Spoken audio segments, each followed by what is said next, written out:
हल्की सी ब्लॉटिंग हुई, हल्का सा स्टमक पेन हुआ और दोस्तों ने कहा, रिश्तेदारों ने कहा कि ये एक कैप्सूल खा लो, तुम ठीक हो जाओगे और ठीक हो भी जाते हैं। जी हाँ, मैं बात कर रहा हूँ कैप्सूल ओमिप्राज़ोल की, कैप्सूल पेंटोप्राज़ोल की। ये जितने भी कैप्सूल्स हैं, जो पीपीआईज़ हैं, प्रोटॉन पंप इन्हिबिटर्स हैं, जो पैराइटल सेल्स लग के एचसीएल की सिक्रीशन को कम कराते हैं। मसला तब आता है कि जब हम इस कैप्सूल को रेगुलर खाना शुरू कर लेते हैं, क्योंकि हमें पता है कि हम ये खाएँगे और हम ठीक हो जाएँगे।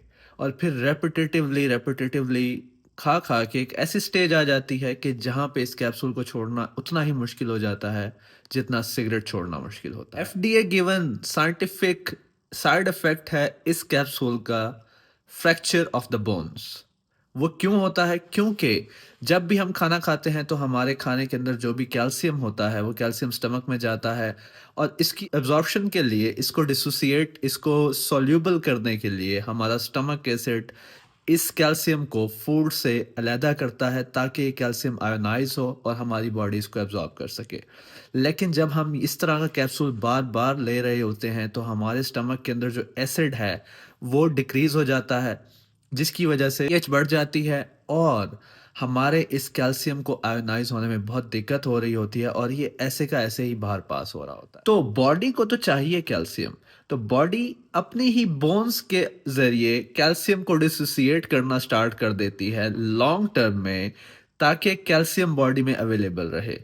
इस वजह से इस तरह के पेशेंट्स की हमेशा लैब्स भी नॉर्मल आएँगी, सीरम कैल्शियम नॉर्मल आएगा। क्यों? क्योंकि बॉडी का जो स्केलेटन है, जो बोन्स हैं, वो ऑलरेडी सैक्रिफाइस हो रही हैं कैल्शियम प्रोडक्शन के अंदर।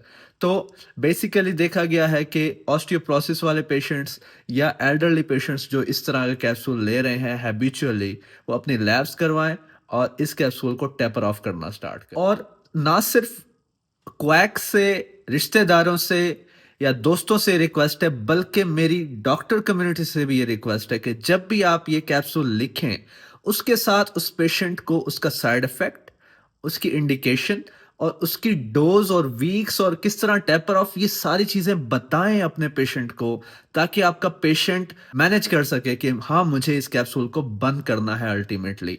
ना कि वो सालों लेता रहे और जब आप उससे नेक्स्ट टाइम मिलें, तो वो आपके पास हिप फ्रैक्चर के साथ आया हुआ हो। ओमेप्राज़ोल को हमेशा as an emergency medicine use करें, please, because you can trust me, I am a good doctor.